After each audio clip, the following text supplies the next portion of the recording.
Hello and welcome back to Advanced Brain Movement. Today we learn about monsters with direct movement like rock golems, wubbas, and gel babies. And more specifically, I guess, how they move when brained. Alright, here's our first information room.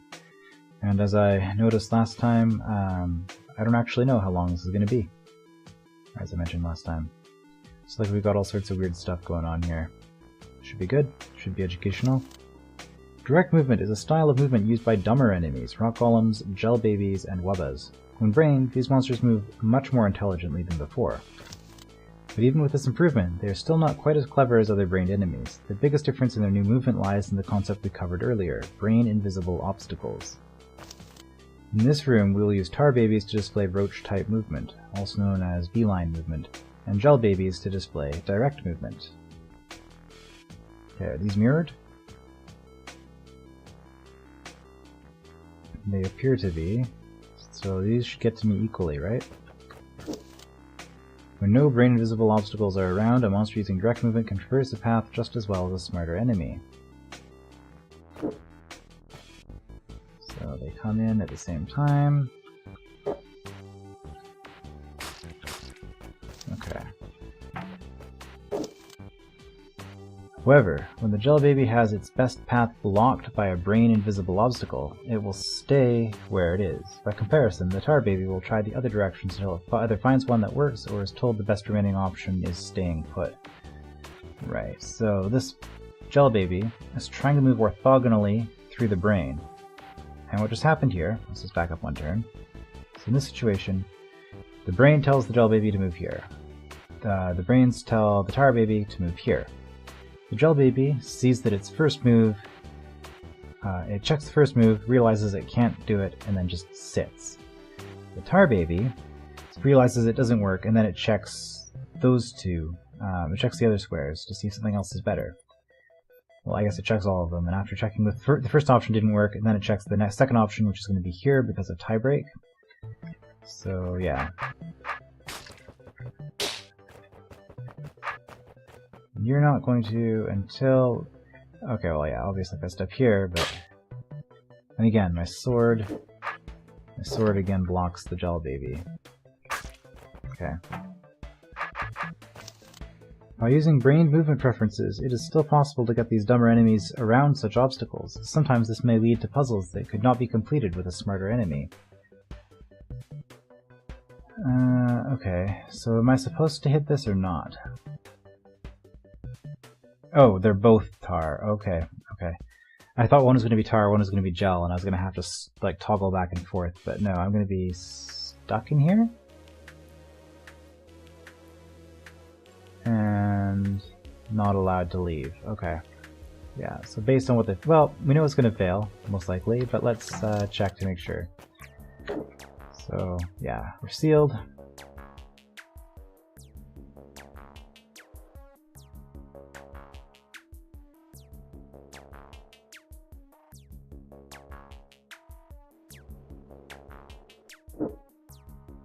And we're stuck.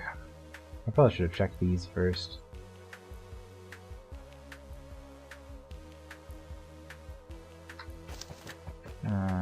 I'm confused, actually.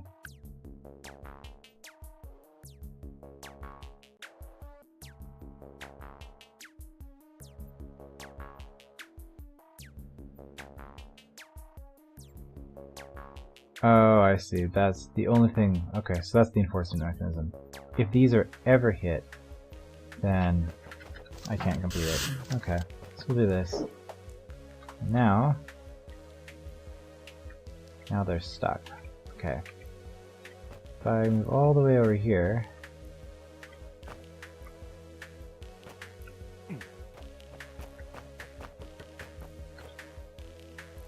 I can get you out. You're still stuck.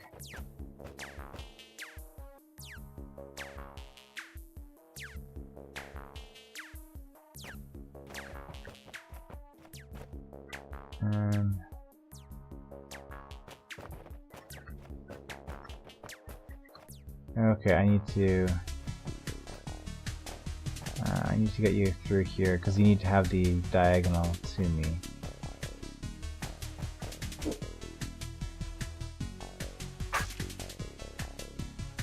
Okay, there's one. So it's going to be the same, probably.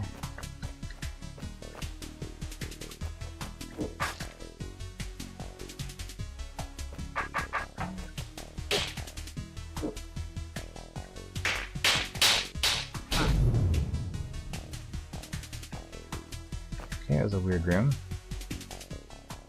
Challenge room. A golem's path. That's a lot of briar. A lot of briar. As said in the previous room, direct movement is used by rock golems, gel babies, and wubbas. In this room, you must bring the golem to you. Since you can only free it at the end of the path, you will have to rely on the brains to deliver it to you. However, remember that brains are brain-invisible obstacles. If you try to kill all the brains to clear the path for the golem, you will quickly fail. You must kill only those brains that will end up blocking the golem's path. Can you figure out which ones must be destroyed? Okay, this looks a lot less bad than initially anticipated. So basically what's going on is that every pair of brains releases a whole bunch of briar. And if any briar is ever released, the golem's going to die. Now, where... Here. I step here, this releases you. And then I need you to be here. Okay, yeah, when you're here, you step here, I step back. Smash you, and then I'm out. Out of curiosity,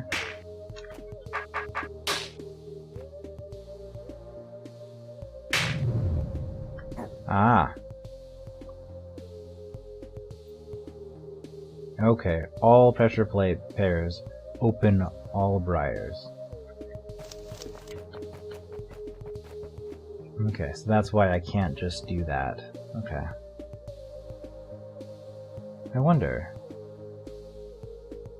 since I can make a run for it, if I kill both of these, then use the briar to hold this down, couldn't I just get through?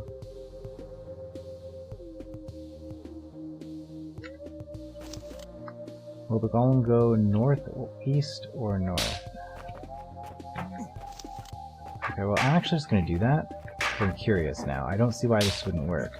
I'm actually going to solve the puzzle properly after this.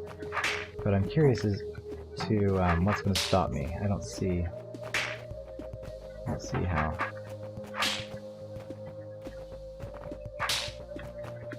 I'm also not going to read these scrolls because they're all, yeah, all the same.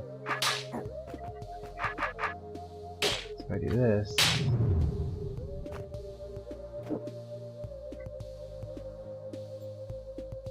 I missed that. Okay. Good. So will the golem go northeast or east? Well, what it's going to do is it's going to take the orthogonal path as much as it possibly can. So it's going to do that. Here, it's going to have a tie break in that way. Shoot, tie break here. I think north? Here's definitely north. Here, 1, 2, 3, 1, 2, 3. Those are the same. So let's make it for the orthogonal move. Here it's north. Here it's orthogonal. Here it's to the north. Here it's to the north. Here it's the orthogonal.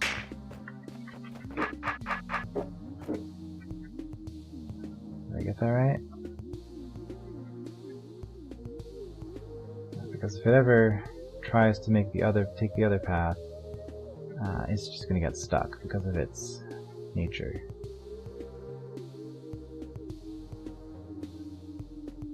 Okay.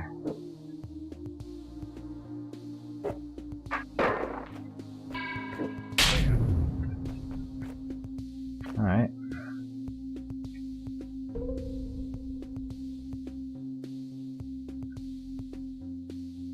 Queuing up. Oh, this reminds me of the Simple Sword Tricks Annex. This looks like it's going to be awful. What's happening here is that I need to have the gel babies stuck on each other, Okay, turn order gives me a little bit of time to work with. That's good. A stalwart for some reason. And what? Tunnel. Okay.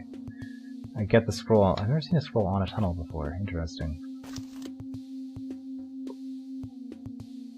If you right-click on the gel babies above you, you'll see a number beside their name. This number is the order in which they move every turn. For example, the gel baby labeled number 5 will move before the gel baby labeled number 7. Yes, just basic turn order. In this room, you must manipulate the 7 brain gel babies in such a way that they are in movement order, number 3 to number 9, when they follow you into the eastern chamber. Eastern corridor, rather. Careful positioning of both sword and body are important here, as well as keeping track of the current order? Something? Current something. It's important.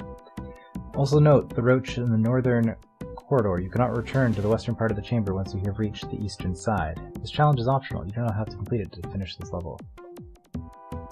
Okay, so once you've hit this, if you go here, I lose. So the only way you're ever going to die is if you go in here. Okay. That just releases you, pretty much as expected. I then have to run through here, bomb going off, detonates. 1, 2, 3, 4, 5, 6.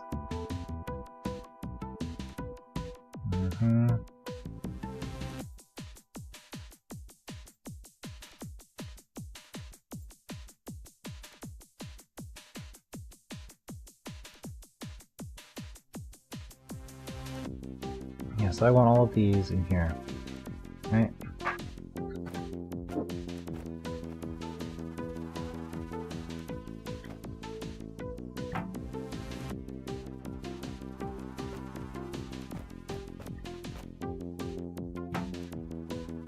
What I'm going to do is I'm just going to go here. Okay, this, just seal that. I'm just going to wait here. And I think they're all going to stack up. Yeah, they're all going to stack up because they're all trying to move on each other. So now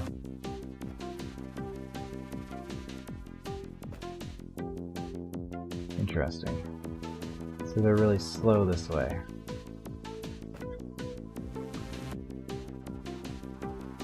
Which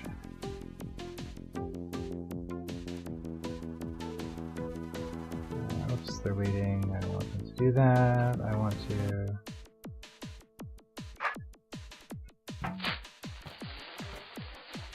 yeah, now they're going to be too slow. So what it was saying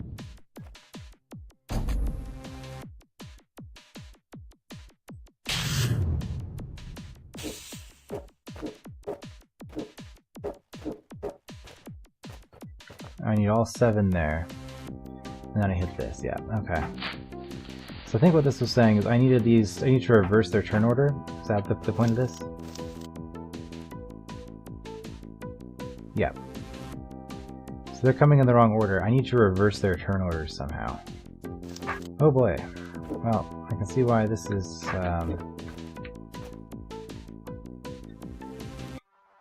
I do that, now I have you ahead. This doesn't look too bad actually, right? Because I can just keep doing this pattern. And then, yeah. Oops. Because they're stuck on my sword. Okay. There we go. This should work. Except that I was too early on that. Yep. Get them right up against me. I guess I didn't really explain what I was doing there, but basically because I could guarantee that one would be stuck on my sword, no matter where my sword was relative to it, I could just move in such a way that the next one wanted to prefer an orthogonal over a diagonal, and that way I could get it to slide past, and then once I moved out, it would slide here, and this one would be trying to move into it. I should have been, I guess, I don't know, it was kind of more done by feel than by being a deliberate decision on my part, but still probably something I should have spoken about a little bit more. Anyway. Well done on completing this room's additional challenge. You never have to backtrack west if you're patient and make efficient use of movement preference. Well, that was actually a pretty easy room as long as you're... I guess you see the one trick. It seems really daunting though. You got 7 gel babies and you're trying to completely reverse their turn order. And then all these checkpoints are a bit intimidating too. But yeah, that was that. And that was only 15 minutes.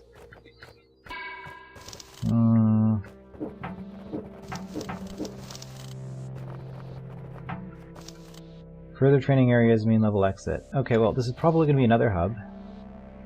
So, 15 minutes, I think we're going to go on. Previous training areas on direct movement, invisibility, weight, and alternate targets. Escape exit. Okay, so what do we got over here? Roach Queens. Further training areas. Serpents. Okay, so whenever it says further, let's just scout this out for now. This is going to be the same. Previous training areas. Wraithwings, goblins, further, okay. There we go. Rock giants and Omplic. Final summary. Water skippers and seep. Okay, so it looks like we've got 6 more rooms, but these are all going to be quite a bit more technical. Let's start with serpents. I'll just get through a few of these right now. And does this room have a thinner corridor? It does, for some reason.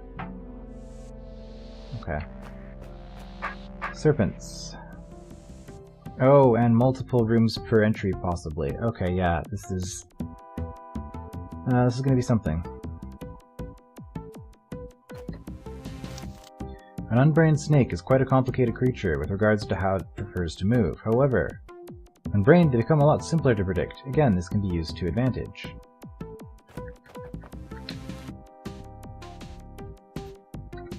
A brained snake moves identically to a brained roach, but without the option to move diagonally. Oh. Right, and now that I understand how roach preferences move on north to south, yeah, that makes sense. The snake will, rather, yeah, tie-break preferences, so why would it prefer, you know, west over east or whatever? The snake will ignore any diagonal moves from its current position when deciding where to move. Okay, so this is set up so that you step there, and turn order dictates that you go first, of course. So now you're going to go here, and you're now the same. So now, no matter where I go, you're going to take the same path, right? Yeah.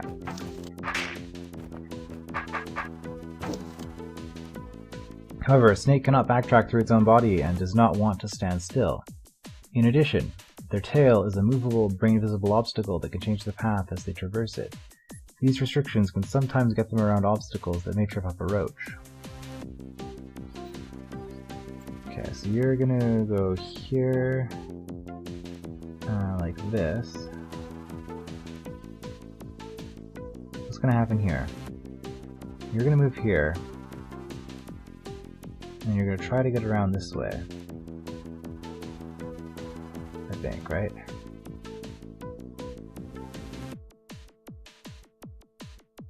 Yes. But you... I'm gonna have to kill you myself, because you're gonna get stuck here. You go like this, and you're gonna keep trying to get into here. Wait, why wouldn't you then? I don't quite understand what's going on here, actually, so let's just watch this. Okay. Right, because now you're trying to make an unbrained move when you've been told to wait. Here you made unbrained move, you're told to wait.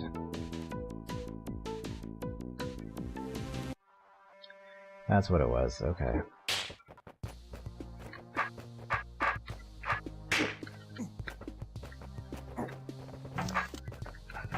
Interesting use of ortho squares to make brains and to make roaches and serpents act the same way when brained. Okay, this isn't going to tell me much of anything. It's just gonna. Oh wait, there's a scroll on the door. Ah.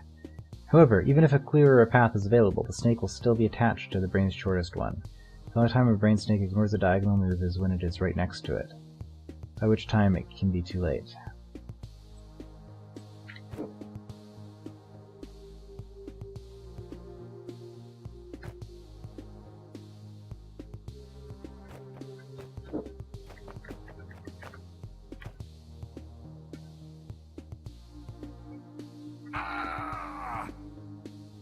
That went poorly. What does this do?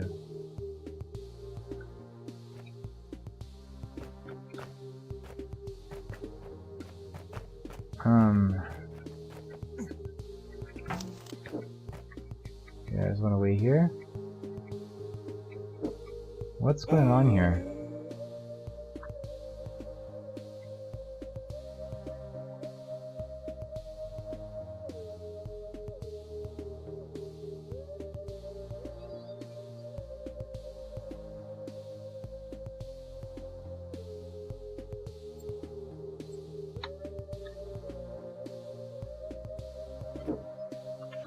Okay, we're gonna wait the longest time.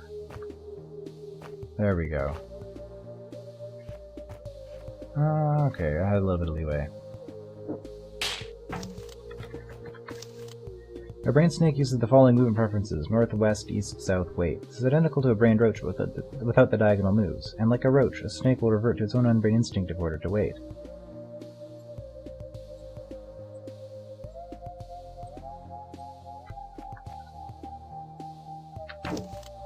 Because snakes cannot move diagonally, they need to rely on directional preference when following the diagonal lines leading to you. As an example, when they need to head northeast, they will have to choose between north and east instead. In this case, a preference of north would win.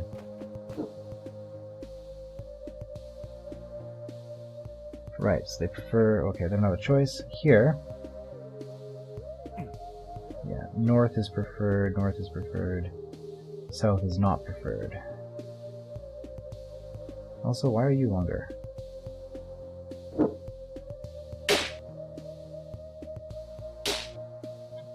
That would be why. Give me a turn to get out. Okay.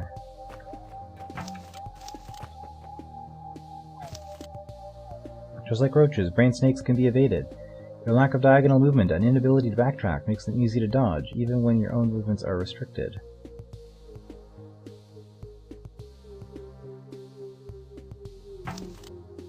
Beware their tail, however, which can trap you if you do not move cautiously. Knowledge of a snake's movement preferences can be very helpful in luring a snake away from your required path. Timing can help too, of course.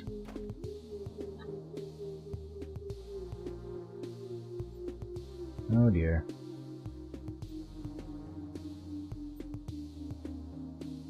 Oh, we got one of these. Okay. You prefer south, but if I move here, you're going to prefer north.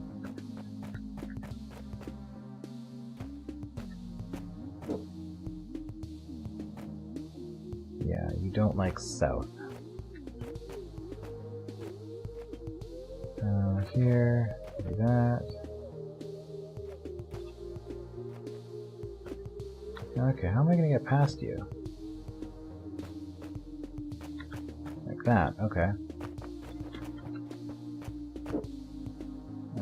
Yeah, for that direction, that's fine. You're going to prefer north, and then if I do this, yeah. Yeah, because south is your least preferred. You like north? Okay, this isn't too bad. You're going to like north again. If I do this, I'm stuck, because you're going to go north, so I have to do that to get through. Okay.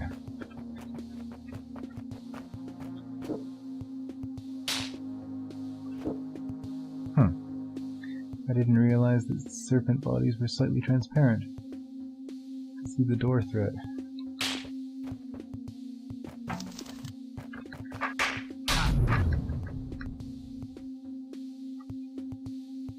Okay, snakes and obstacles. Unlike roaches, brain snakes are not distracted by decoys. If the brain can chart a path to you, they will take that instead, no matter how close a decoy is. Interesting. They also ignore stalwarts while acting under the brain's orders.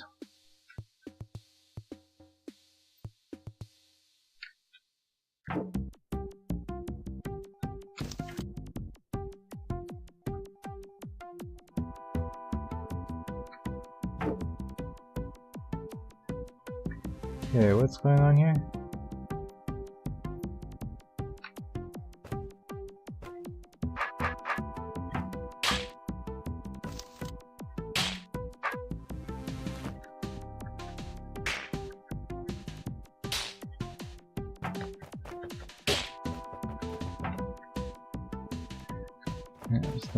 So the point of that was that the serpents, rattlesnakes were not attracted to the decoy. Okay.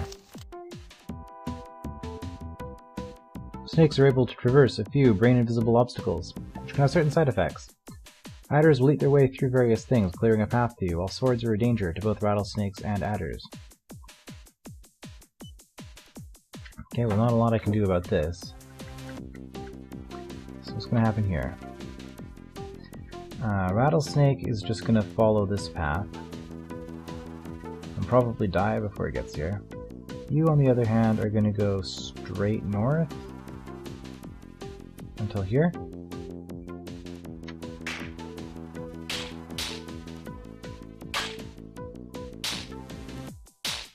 Until there. Why?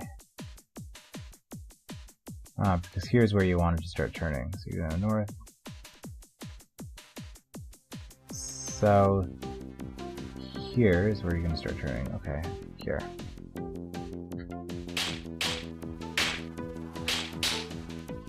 Okay, and now the rattlesnake starts shortening. Okay, so adder turns.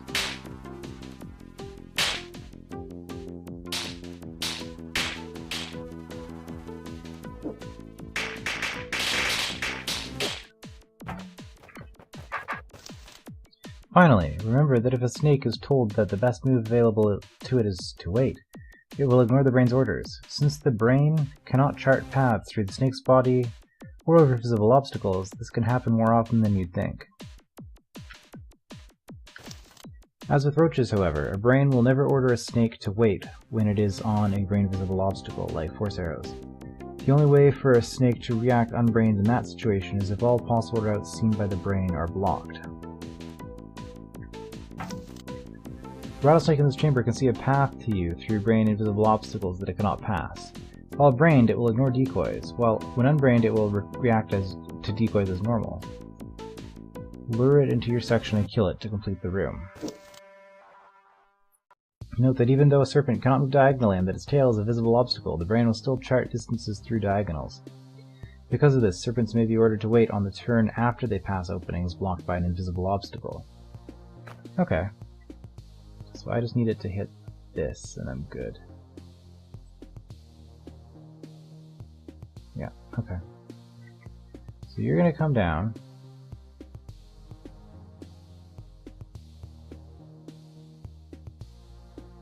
And you're told the best way to me is through here, right?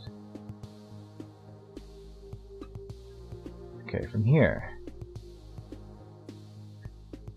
From here you're told the best way to get to me is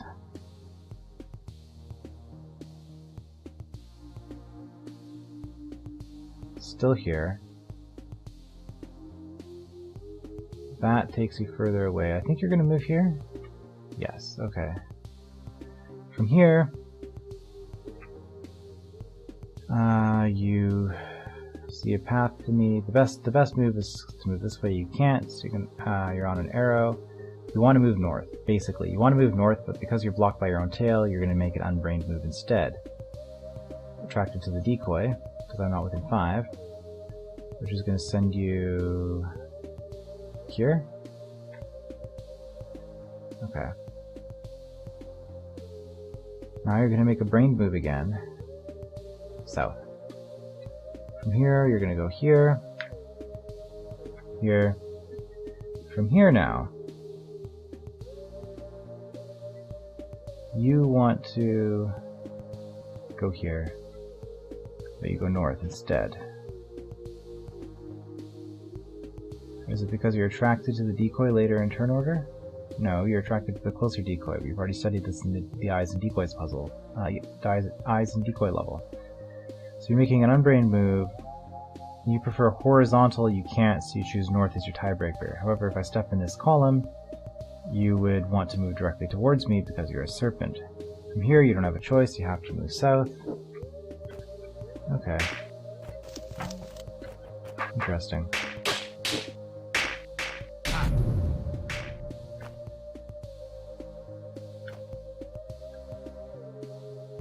Challenge room, tar stuff cleanup. And of course, you don't see a path through the tar stuff. Your task in this room is to clear the chamber of tar stuff. You may not move beyond the line of arrows. Remember that a serpent will act as if unbrained if its path to you appears to be blocked, or if it is informed that all available moves take it further away from you. You should also keep in mind that the force arrows and the adder's body and tail are all brain-invisible obstacles. An adder can only eat tar at the corners and mud at the sides. It can eat gel from any directions. A 2x2 blob of mud is invulnerable to an adder, so avoid that situation at all costs. Okay. You're going to... Wait, what does this pressure plate do? Am I missing something?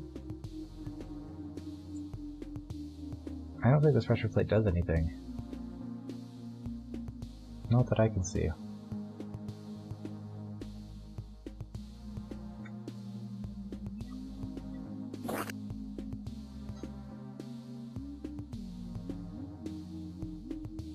Okay, so the reason for that was that you were trying to move through the orthosquare.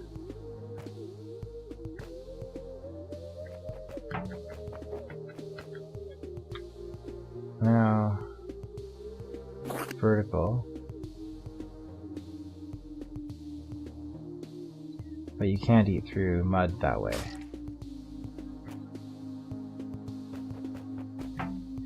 Okay, so the problem with what I've done is I don't think you're ever going to want to eat this tar anymore, right? I'm wrong.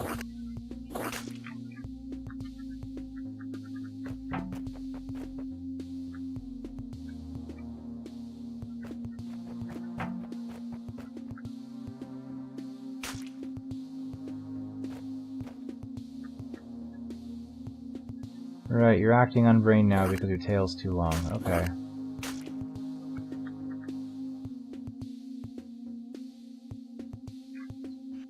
Why are you not moving south here? Because you see a brain path to me. Okay.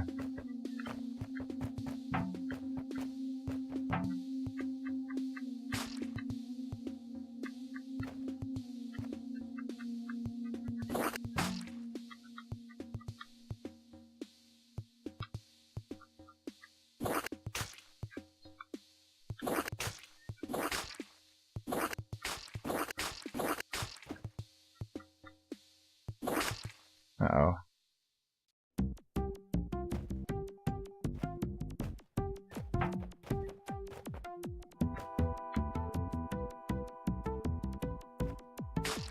I wanted you to go north. This is bad, because now from here you're never gonna go. Okay, well then that did. Now you're gonna shrink way too much. Because from here, there's no way to ever get you back up that far north. You can't actually kill me though.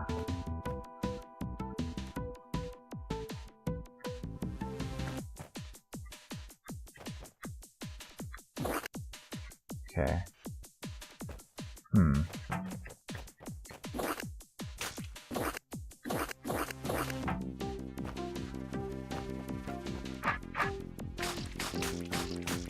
Okay, well let's get you longer. I didn't want to do that. I don't want you to...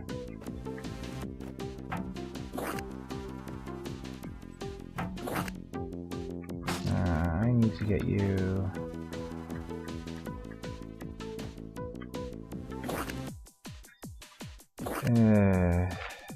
This mud is going to be a pain. I feel like I should have dealt with it first.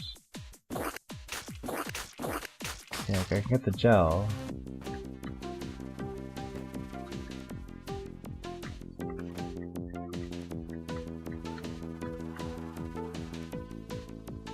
Oh, you're trying to get through this way.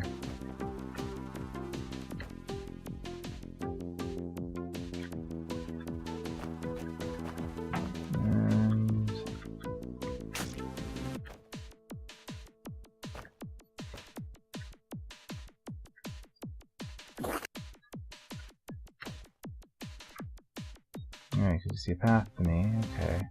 So I can use your body.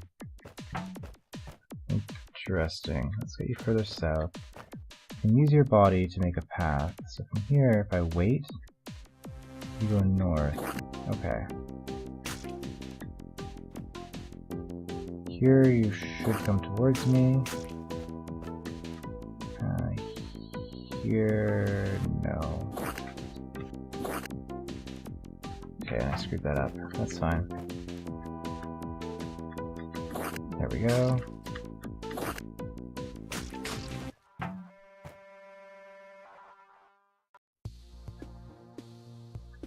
Yeah, let's get you doing that.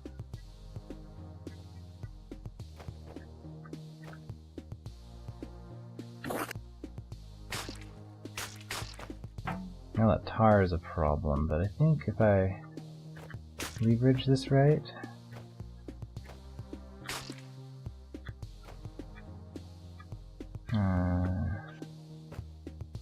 there we go.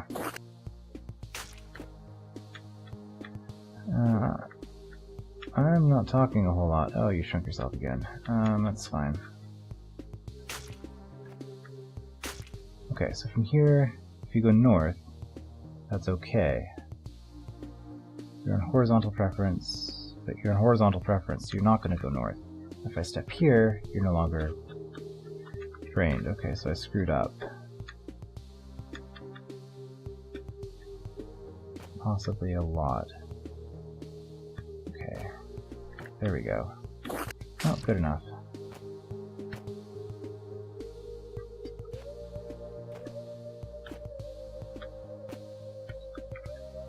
Right, wrong preference. Okay, so what I need to do is I need to get you to get 3 like that, and then come back. Nope. Wrong preference.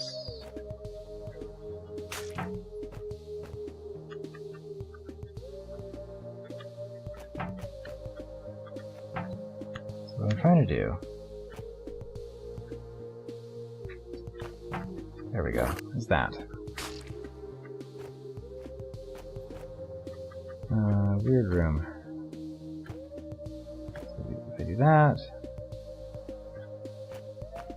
go north, but you're on horizontal preference, so that didn't work. It's making the same mistake as last time. So that's why we go here. There we go.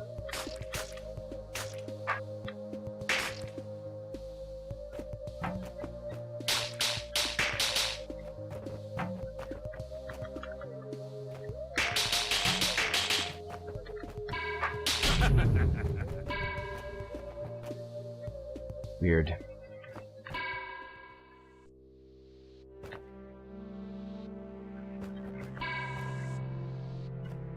Okay, so we did 6 that time. 6 rooms that time. We finished the direct movement enemy types, and then we didn't actually end up seeing any Wubas. I can see what they mean about this place being huge. I mean, if there are 3 rooms in each of these, about 15 rooms still, plus a summary. Next time, Roach Queens, which we already did Roach Queens, but now we get to do Brained Roach Queens, which hopefully won't be nearly as bad as I remember. But yeah, that'll be next time. I will see you then.